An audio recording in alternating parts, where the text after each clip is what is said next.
merupakan spesial bagi kami, jemaat-Mu di tempat ini. Seberapa kami yang sudah berkumpul di bait-Mu yang kudus ini, kami bangga punya Tuhan sebagai Tuhan. Kami bahagia menjadi anak, jadi hamba-hamba. Kendati pun dalam proses perjalanan gereja kita begitu banyaknya rintangan, hambatan, tapi semua kami dapat lalui. Kami sampai pada detik ini semua karena anugerah. Tidak ada yang hebat di antara kami selain Engkau. Kami hanya hamba yang tidak berguna, tetapi yang Kau pergunakan hidup kami. Terima kasih untuk kami di hari spesial ini, lewat kebenaran firman. Urapi kami semua dalam nama Yesus kami berdoa. Amin. Silakan Bapak Ibu shalom buat kita semua. Haleluya. Baik Bapak Ibu sehat semua? Saya sapa kita shalom. Seberapa kita yang hadir hari ini, kita harus tetap bersuka cita dalam Tuhan. Amin. Baik, tema kita hari ini membuang dosa, menghambat revival. Penghambat apa? Iya, kebangunan rohani.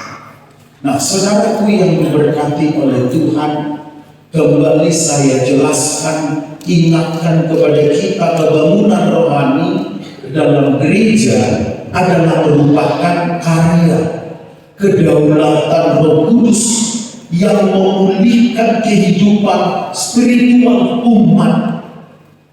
Bapak Ibu Saudaraku, karya Roh Kudus.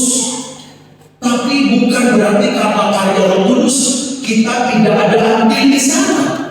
Harus ada sesuatu yang harus kita lakukan supaya Roh Kudus itu berkarya nyata atas hidup kita, keluarga kita, gereja, dan pelayanan kita, bahkan atas banyak orang di muka bumi ini. Nah, kebangunan rohani dalam gereja itu merupakan karya Roh Kudus menghidupkan kembali hati yang suam-suam kuku. Bapak Ibu Saudara, perlu kita sadari bahwa kekristenan sekarang itu banyak yang suam-suam kuku. Maka perlu dihidupkan kembali. Maka perlu diberitakan pertobatan kembali.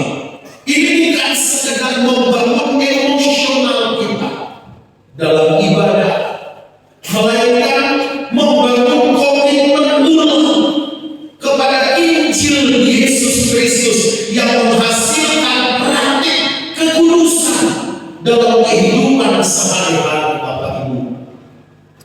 Nah, definisi dan kebutuhan kebangunan rohani.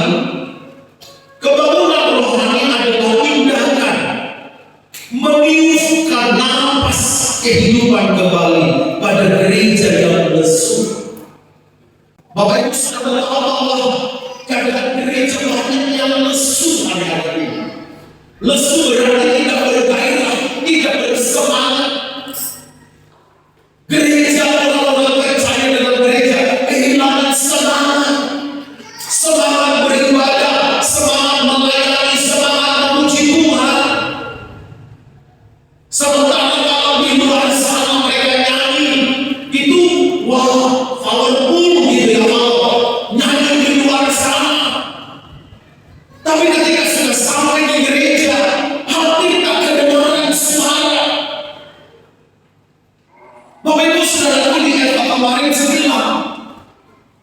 Kalau ke pesta, gak salah kita ke pesta, tapi kalau ke pesta, ini udah tayang muli, ini udah beruntung muli. Tulang ibu itu berdua muli beruntung, dapat kemana? Bayangkan ke langit ketujuh. Tapi kalau ke gereja, kamu baju ini,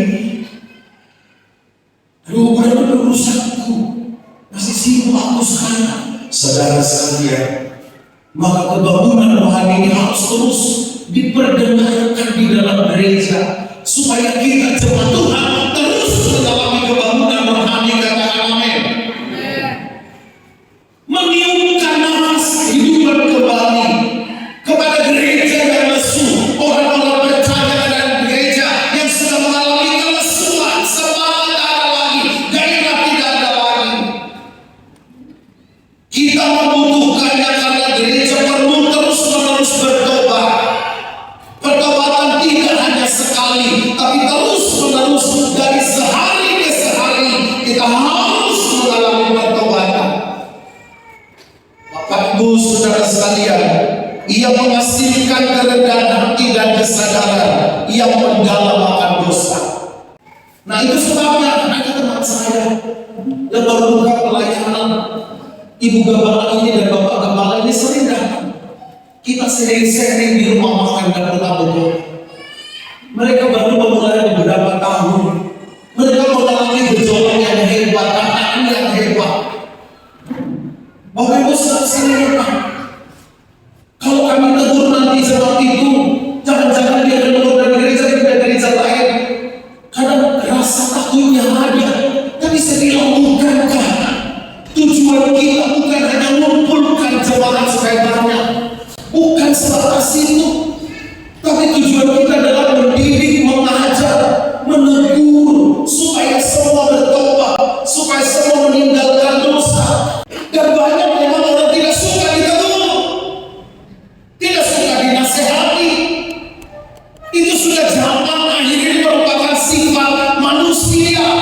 Untungnya sifat itu yang memiliki sifat itu gak ada di sini sekarang. Haleluya. Gak ada di sini. Setuju Bapak Ibu? Jemaat di sini adalah orang-orang yang mau ditegur. Amin. Karena orang siapa bekas dihidangkan ditegur dan apa? Kuhajar. Jadi gak ada di sini. Bilang sama-sama ada di sini. Haleluya. Kenapa kita mau ditegur? Karena setuju. Kadang kalau kita tidak tahu di mana letak kelemahan kita, kekurangan kita pikir kita disempurna. Dan itu bahaya sekali. Kalau saudara merasa hidupmu sudah sempurna, itu bahaya. Lihat, Yesus mengajarkan begitu dalam Injil Matius, Markus, Lukas, kitab Yohanes, antara orang Farisi dan orang berdosa. Orang Farisi ini kan berdua ini, sama-sama berdiri di bait Allah. Ada orang berdosa, ada orang berbapak. Lalu bilang begini pas kedua, Tuhan terima kasih, aku nggak kayak dia. Aku puasanya aku 2 kali seminggu. Tuhan terima kasih, aku nggak kayak dia. Aku kasihnya persepuluhan rutin. Tuhan terima kasih, aku nggak kayak dia. Coba bayangkan. Jangan ada di gereja Betel yang seperti itu. Amin Bapak Ibu. Kalau kita bertumbuh puji Tuhan, tapi bukan berarti pertumbuhan rohani kita pakai untuk menjas orang lain, menghakimi orang lain. Tuhan bilang itu agama keagamaan yang ditentang oleh Tuhan.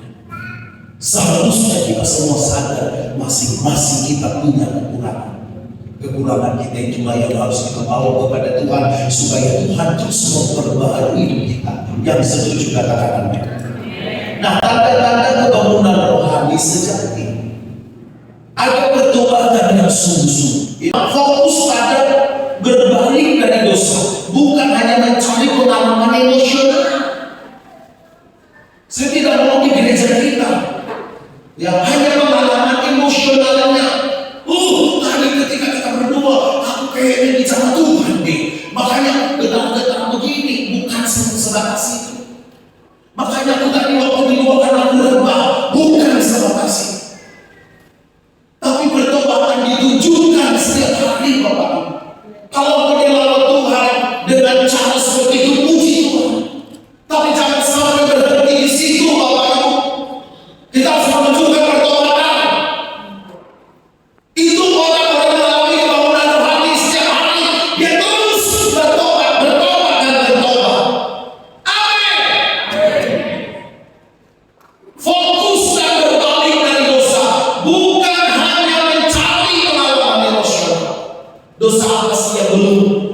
Aku lepaskan dosa apa yang belum bisa aku lepaskan dan aku merdeka dari sana. Itu harus merupakan perjuangan. Jadi jangan berhenti pada fase sekarang. Terus melangkah, terus melangkah.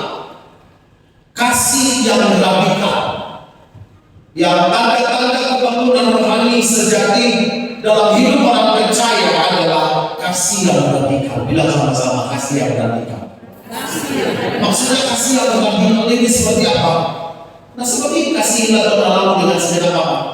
Hatimu dengan segenap apa lagi? Jiwa dengan segenap apa lagi? Akan budi muda. Jadi ini radikal. Gak ada kawan menawar. Harus mengasihi Tuhan. Sudahkah aku mengasihi Tuhan dengan segenap hati, segenap jiwa, segenap kalbuni kekuatanmu? Atau masih setengah hati, seperempat hati, sepertiga hati? Atau masih 5% Tuhan? Bahkan menentu gereja, bahkan hidup kadang-kadang aku itu gereja ini masih begitu kan?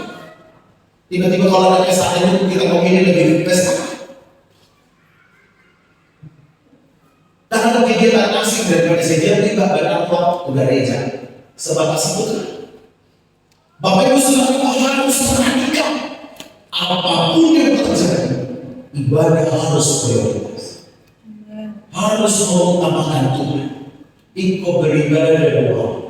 Bejibani gula-gula dengan tak percuma aku boleh menarik kau tidak. Amin Bapak Ibu. Kailan pagkatawag yung kapag-review ng mga kanas-mas.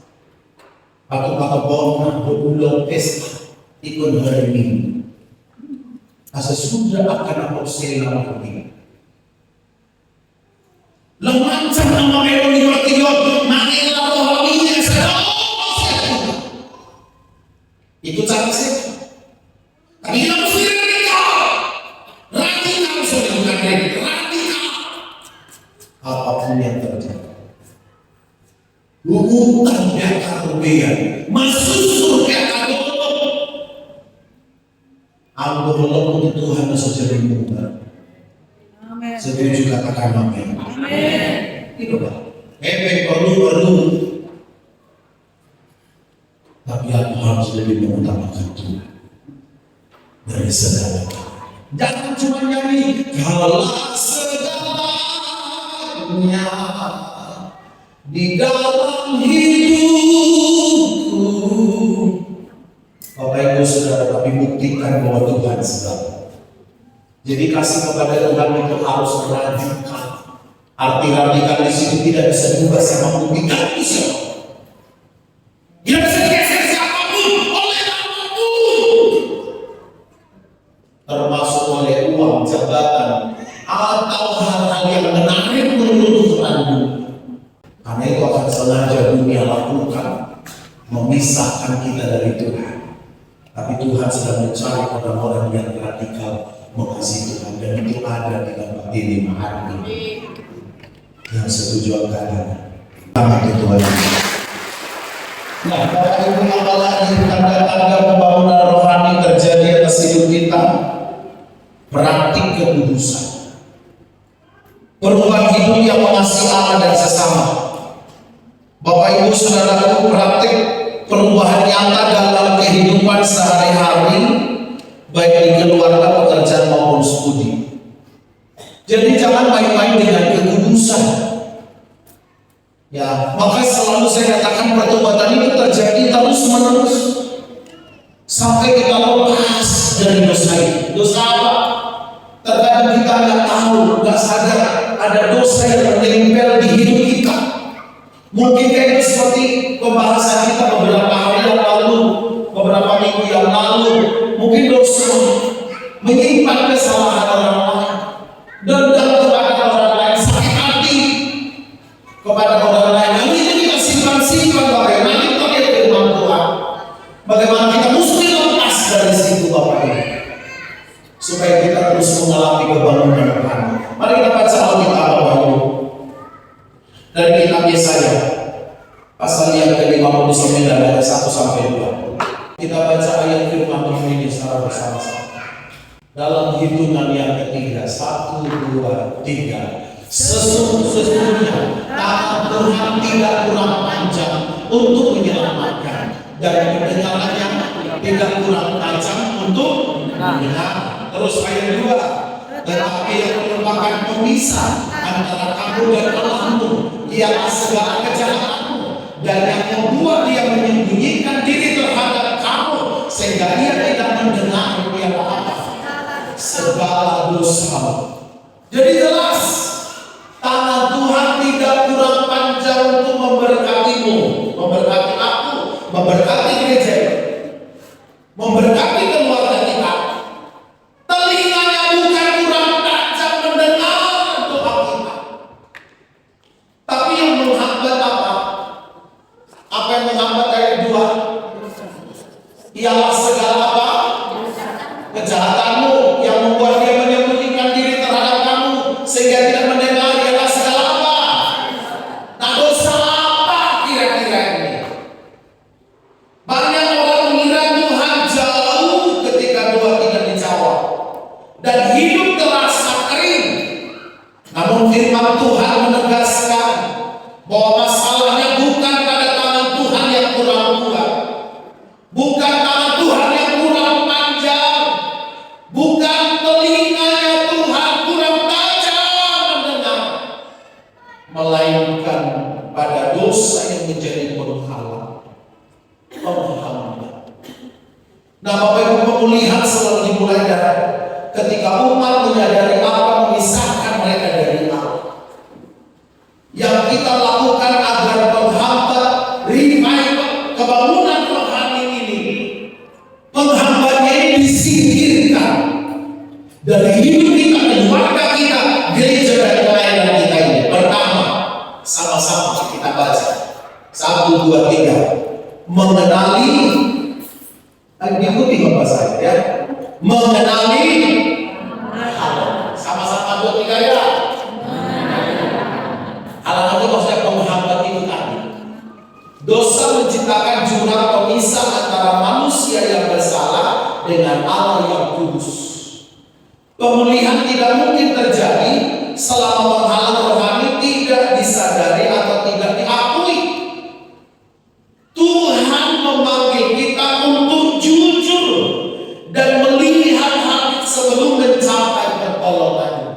Itu sebabnya Bapak Ibu, perlu kita saling menegur satu dengan yang lain.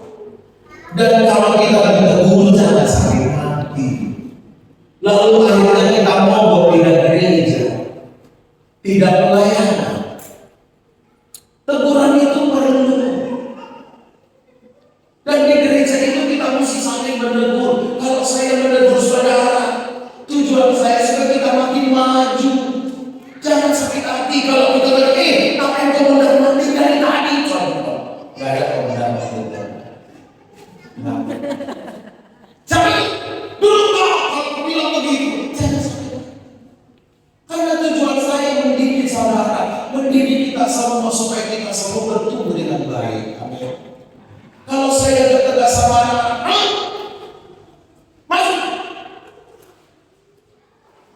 Tujuan saya mendidik dan yang kedua adalah beberapa kali dari tahun kedua 10 kali tidak ada apa dia itu didengar aja bagus belum tentu di 100, apalagi tak ada mendengar. Amin Bapak Ibu. Haleluya.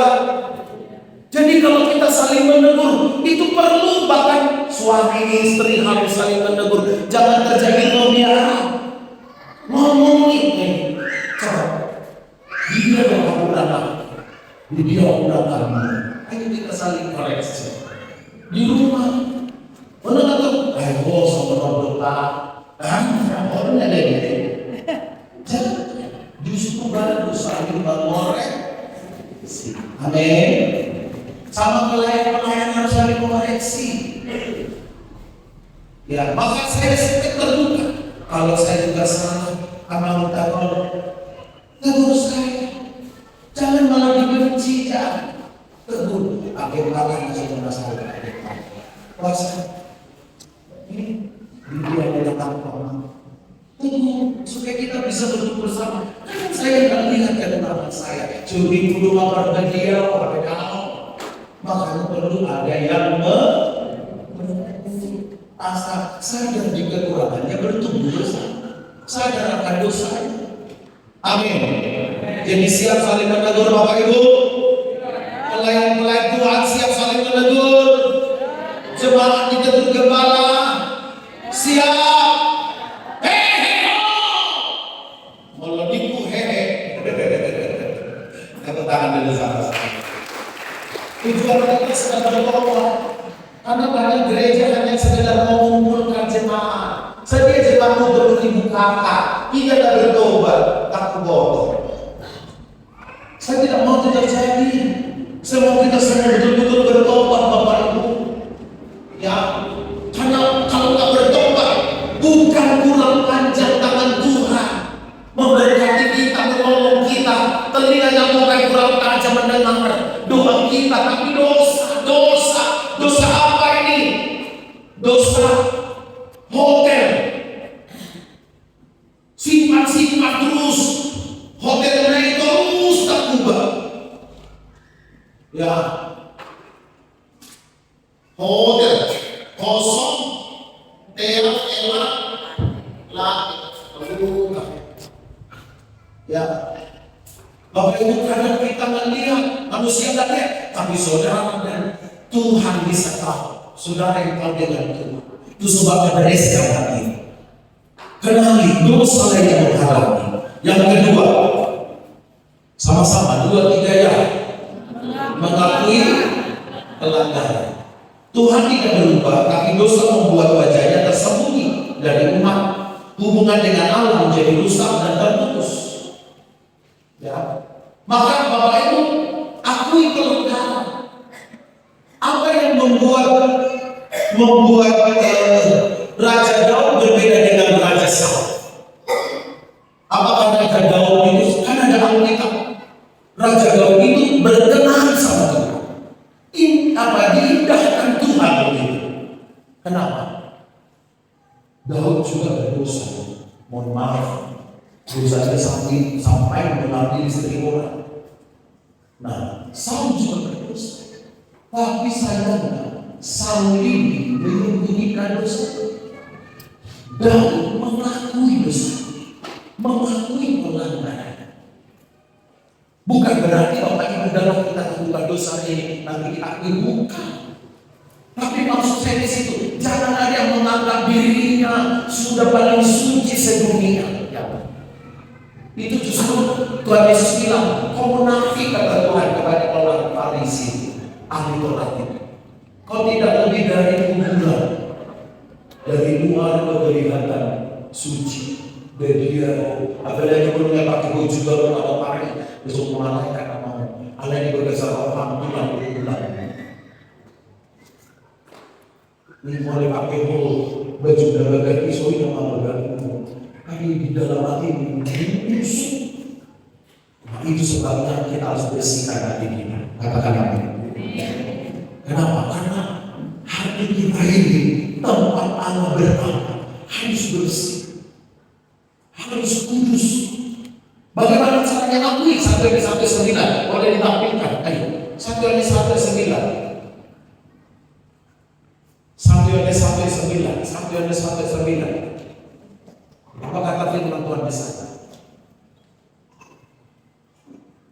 1-9.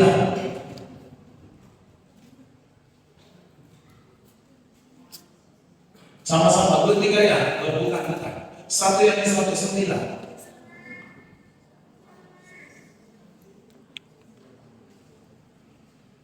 Sama-sama 2, 3 ya. Jika kita mengaku dosa kita, maka Ia telah setia dan adil, sehingga Ia akan mengampuni segala dosa kita dan menyucikan kita dari segala apa? Mengakui. Jadi Bapak Ibu Saudara perlu setiap hari ada pengakuan dosa. Harus dikakui pelanggaran kita, mata kita, mulut kita, telinga kita, kaki tangan kita, supaya setiap hari dikuduskan Tuhan. Hati kita terpenuhi. Pertobatan dimulai saat manusia berhenti menyalahkan mengakui pelanggaran. Jadi Bapak Ibu, dosa pertobatan itu dimulai saat manusia berhenti menyalahkan Adam dan Hawa lainnya. Waktu Adam dan Hawa jatuh ke dalam dosa, Tuhan datang, Adam, di mana engkau? Bahasa lalu ada, kasih apa Tuhan? Buruan dari Yomina Juawi, hidup menggoda terus, alam disebutkan Tuhan, Bapak lama, pada Hawa, masalah, itu Tuhan, sebagai juga Tuhan, ngomongin aja. Jadi orang salah, kau salahkan, berhenti menyalahkan orang lain. Amin. Akui pelanggaran, supaya kita makin hari dibaharui di dalam Tuhan. Katakan amin. Anak-anak muda, jangan mudah menyalahkan orang lain. Jangan mudah menyalahkan orang lain. Belajar mengakui kesalahan, seperti apapun kesalahan. Jika kita mengaku dosa, maka Ia setia dan adil. Kalau kita mengakui dosa kita, tepuk tangan untuk Tuhan ini. Sama-sama kita baca. Apa poin yang ketiga?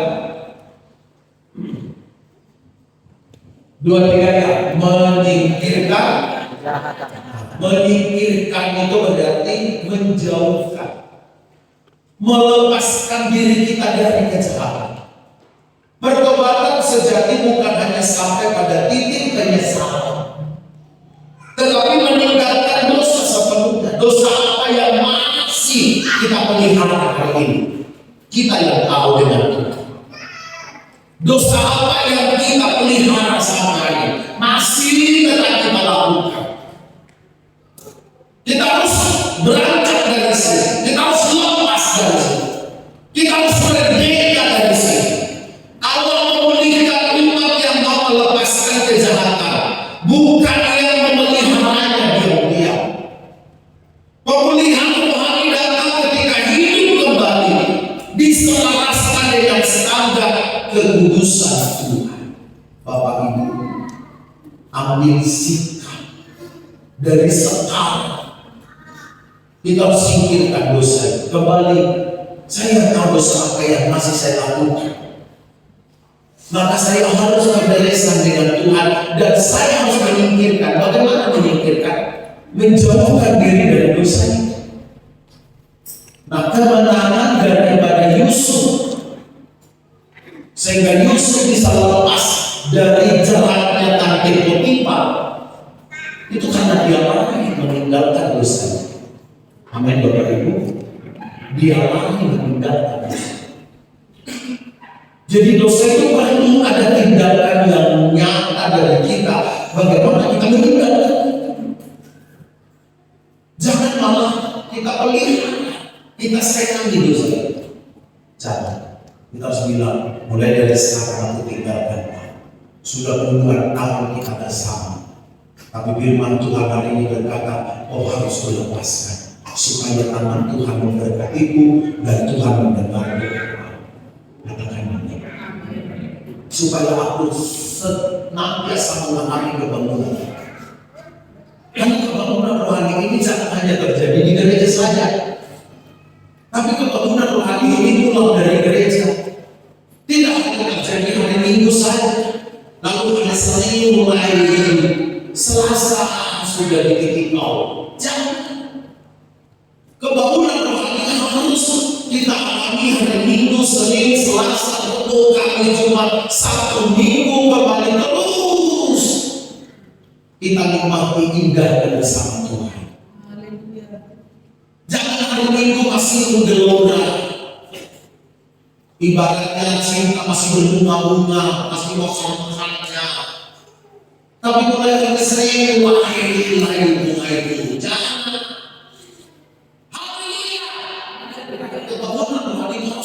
Terus terjadi dalam 24 jam sekarang, 7 hari seminggu dan seterusnya. Bagaimana itu bisa terjadi? Kembali singkirkan kejahatan itu, singkirkan dosa, lepaskan diri dari dosa. Apa apabila ada dosa masih mengikat kita. Sehingga tiap hari, setiap detik, setiap waktu, setiap jam kita bisa nikmati indah bersama Tuhan. Haleluya. Bahagianya bersama siapa? Jadi gak ada hati yang gersang, gak ada hati yang tandus, gak ada, semua mengalami sukacita, mengalami damai sejahtera, mengalami kebahagiaan, walaupun panas terik matahari, walaupun gak ada dunia tidak ada jaminan lagi hidup. Coba lihat apa yang terjadi sekarang, hampir tak ada lagi kepastian hidup di tengah dunia. Memang tak ada, hanya di dalam Yesus ada kepastian. Lihat dunia bergelora, perang Amerika sekarang, coba, dan perang di mana-mana, antar negara, antar suku. Selain itu lihat gejolak perekonomian sekarang, luar biasa. PHK, perusahaan-perusahaan raksasa harus ditutup. Lalu orang-orang yang kerja di sana, bahkan orang-orang yang dibantu oleh perusahaan-perusahaan itu, kemana akhirnya? Bagaimana ujungnya? Dan itu bukan hanya satu di Indonesia, beberapa perusahaan yang kemarin sekaligus ditutup. Itu punya karyawan berapa banyak? Cari kerja di mana lagi, coba? Yang ada malah tutup, gak ada yang baru. Perusahaan-perusahaan baru coba dicoba, dibahas, gak ada. Ini tantangan bagi generasi kita dulu, bagi kita semua malah. Tapi ingat, kita anak Tuhan harus berdiri teguh, tetap hidup dalam kekudusan, singkirkan dosa, supaya kita bisa terus mengalami kebangunan rohani dalam hidup kita ini. Dan itu akan berpengaruh ke keluarga kita, dan akan berpengaruh kepada lingkungan kita. Saat-saat sulit seperti ini, kita terus bahagia, kita tetap bersukacita, kita dipenuhi dengan sejahtera. Maka orang-orang lain akan bilang, masa resesi begini, situasi yang tidak stabil begini, ekonomi yang tidak stabil, ekonomi yang sedang kacau, mereka ini masih bisa bahagia. Apa yang hasilnya? Kita memikirkan kejahatan dari hidup kita. Amin Bapak Ibu. Tidak menyalahkan orang lain, tidak menyalahkan Tuhan, tapi kita belajar bersyukuri semua berkat Tuhan. Maka di ulang tahun yang ke-30 ini, saya mau gereja Tuhan, jemaat Tuhan, yang sukacita penuh. Maka coba kita sibuk berbagai pembangunan, terus mengalami kebangunan rohani. Dimulai dari kita. Jangan harapkan orang lain mengalami kebangunan rohani kalau kita sendiri tidak mengalami. Jadi dimulai dari gereja, orang percaya, dan itu akan mengalir kepada semua jemaat. Amin. Haleluya. Dan itu akan mengalir kepada tetangga dan lingkungan kita. Semua untuk kemuliaan Tuhan. Dudukkan hatinya. Ambil tuh firman Tuhan. Haleluya. Jangan sampai kita tidak mengalami kebangunan rohani, atau jangan sampai kebangunan rohani itu hanya kita alami satu hari saja. Ketika hari Minggu pergi ke gereja, lalu Senin mulai, Rabu, Selasa kembali ke titik nol. Setiap saat, setiap waktu harus kita 24 jam dalam sehari. Bapak Ibu, seberapa kita dengar firman ini, sudahkah kita bisa mengalami setiap detik, setiap waktu, setiap hari, setiap minggu, setiap bulan, tahun berganti tahun, aku bisa alami kebangunan rohani dalam hidup. Buang penghambatnya, Bapak Ibu. Kalau ada yang gagal lihat aku, kok gagal mengalaminya, kok masih sebatas hari Minggu dan hari Senin, setelah itu kok kembali titik nol, aduh, gersang, tampak kayak gak bergairah.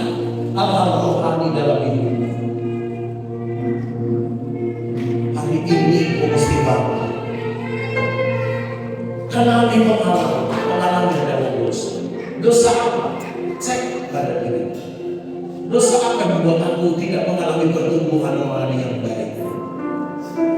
Aku masih malas ibadah, masih malas berdoa, dan kehilangan damai sejahtera sering kali.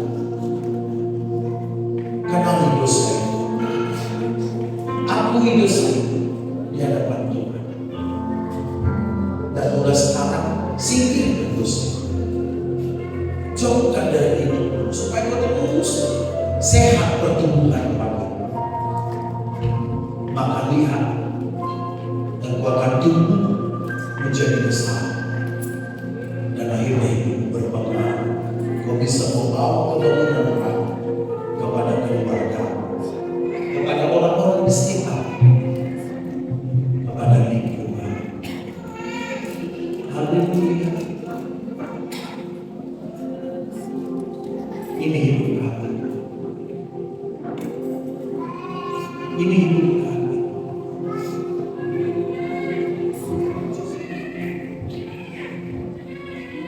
Haleluya. Mari kita bangkit berdiri bersama-sama. Ya Tuhan,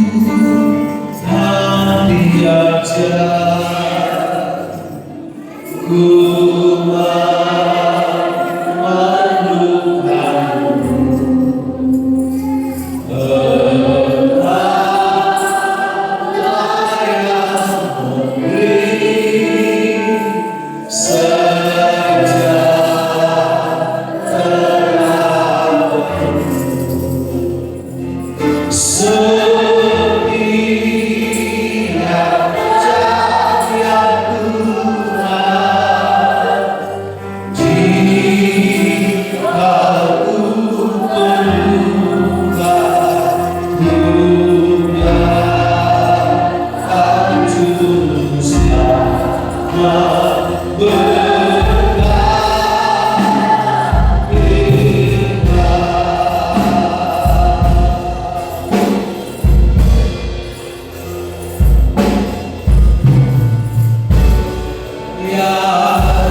kita harus berdiri menjadi gereja. Anak-anak Tuhan yang dewasa secara rohani. Orang-orang yang dewasa secara rohani berarti dia merdeka dari dosa. Dia mulai melihat jauh ke depan. Bagaimana hidupnya harus berdampak. Dewasa berarti harus sudah bertanggung jawab. Tanggung jawab kita bagaimana kita membangun kerajaan Allah atas gereja. Tanggung jawab kita. Kita tidak hanya sekedar penonton lagi, tapi kita mendapatkan barisan dan berkata, apa yang harus kita kerjakan supaya kita berdampak bagi banyak orang. Angkat tanganmu jemaat Tuhan, bilang Tuhan, kami mau kebangunan rohani itu terjadi terus menerus atas hidup kami, keluarga kami, atas gereja dan pelayanan ini, sehingga di tengah dunia yang sedang bergejolak hari ini, sedang di tengah dunia yang sedang kacau balau saat ini, kami dapat tetap menjadi berkat bagi mereka. Kami membawa kebangunan rohani. Angkat tanganmu tinggi-tinggi Bapa. Ini kami, anak-anakmu telah merespon firman. Berkatilah firman-Mu kepada kami, sehingga setiap kali kami mengalami kebangunan rohani dan terus-menerus itu kami alami dalam hidup kami, Bapa. Kebangunan rohani bukan hanya hidupmu saja bagi kami. Revival itu setiap detik, setiap waktu, di mana kami berada, seperti apa kondisi kami. Kami tidak akan mau dipengaruhi oleh dunia ini. Sekalipun dunia sedang berguncang, izinkan kami terus mengalami kebangunan rohani. Terpeliharalah hidup kami dengan sempurna di dalam Engkau ya Tuhan. Berkati firman-Mu di hati kami. Biar firman ini menjadi rema bagi kami di hari yang spesial ini. Dalam nama Tuhan Yesus Kristus, maka ke depan semua kami jemaat-Mu terus mengalami kebangunan rohani, pertumbuhan yang nyata dalam nama Tuhan Yesus. Sebentar kami mau persembahan kami, tolong kami memberi dengan senang hati yang terbaik bagi Tuhan. Haleluya. Bapak Ibu yang diberkati Tuhan, sama-sama kita katakan amin. Silakan duduk.